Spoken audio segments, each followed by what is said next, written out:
Hey guys, morning. Welcome to another episode of OHS Made Easy. This is episode 7, if I'm not mistaken. Thank you for joining us for yet another episode. It's always a pleasure just to engage with you, share with you one or two principles that hopefully can add value to you when it comes to issues to do with occupational health and safety. Now, in today's topic, I just wanted to tackle a very critical element, and I just want to do an introduction to HIRA, and it's a very important topic. Now, as I am introducing this topic, let me be quick to say that hazard identification and risk assessment is the foundation of occupational health and safety. You cannot implement a health and safety system. You cannot run a health and safety system or facilitate health and safety compliance without a risk assessment. You need to do hazard identification and risk assessment. So my purpose today is just to give you a brief background, especially for those who are starting in the field. I'm here to delve deeper and look at how you can go about the whole process line by line, and hopefully that will encourage you. Now let's jump into it. Section 8 of the Act. Says it is the duty of the employer, speaks of duties of the employer. And Section 8 says there that it is the duty of every employer to provide a workplace which is, as far as reasonably practicable, a workplace which is safe and without risk. Duty of the employer. Every employer shall, as far as is reasonably practicable, another comma, a workplace or a working environment that is safe and without risk. Now, to be able to provide a workplace which is safe and without risk, then one has to do a risk assessment, where you assess to say what then is the risk, so that we are then able to provide a workplace which is without risk. Now, to be able to do a risk assessment, there are many templates out there, in as much as there are 100 different industries, you'll find hundreds of different templates for you to follow. But regardless of what template you follow, what methodology you follow, you will need a risk assessment that will do four main things. Number one, your risk assessment must be able to identify the task or the step to say that what is being done or what is the activity. Number two, your risk assessment must be able to tell us the hazard or risk associated with that activity. Number three, your risk assessment must be able to rank and rate that particular hazard to say that, okay, what is it? Is it a low risk, medium risk, or high risk?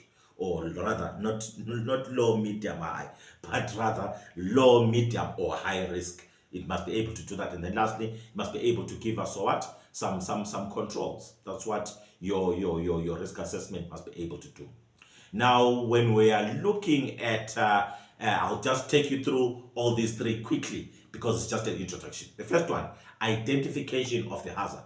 When you are working on a site, whether it's a construction site or you're working for an organization, the first thing you want to do is to identify all activities.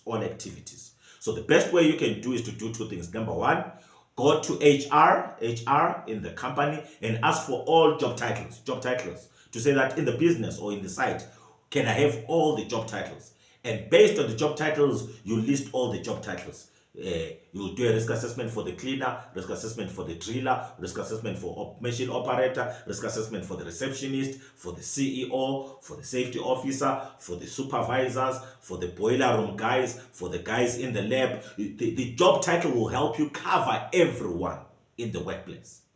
That's number one.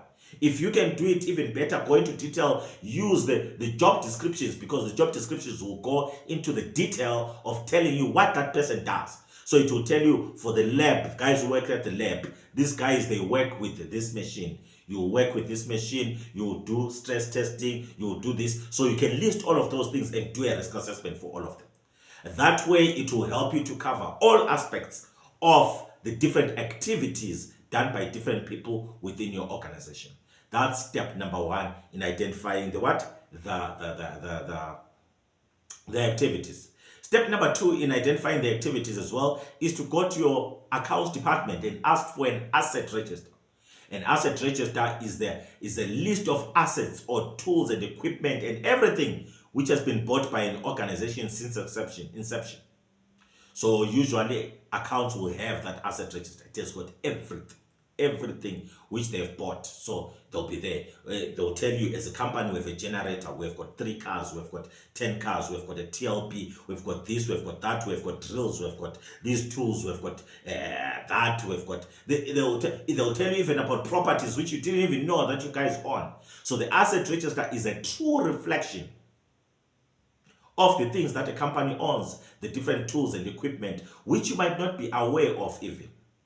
And you do a risk assessment for each, because those interface and are used by the employees, and you want to make sure that employees are safe when they're doing that.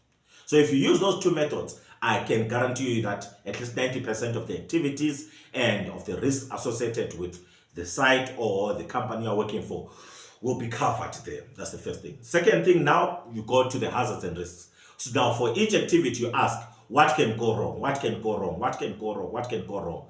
When someone is using a drill, what can go wrong? And for each activity, you can actually have 3 different risks. You can actually have 3 different hazards, and you just identify each, and you identify each, and you go through the whole list of activities, and then you'll be covered.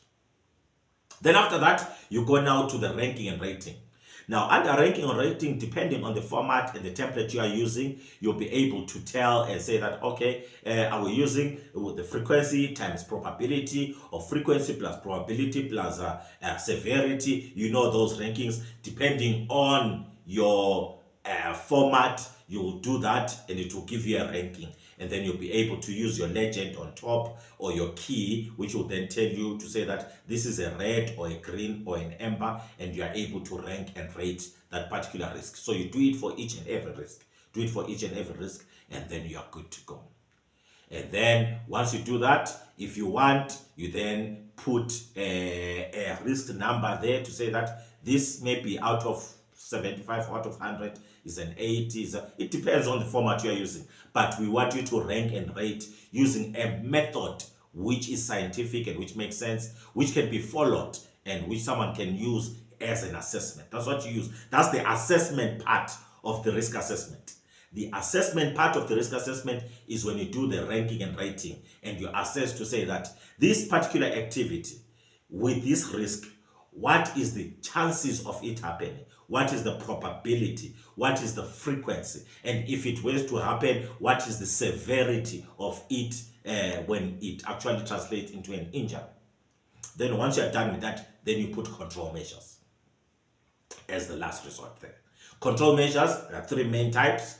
We have got engineering, simply saying that what do we do to capture this risk? How do we ensure that it moves from being a high risk to being a low risk? That's what you're basically doing right there. Engineering controls, or rather, the controls are in 3 types. We have engineering controls, where you isolate the hazard, you replace, you do all sorts of things. You replace, you eliminate, you isolate, all of those. That's what you do. That's the first and preferable method. The second is administrative controls, where you are including training, signage, and things like that, like shift work.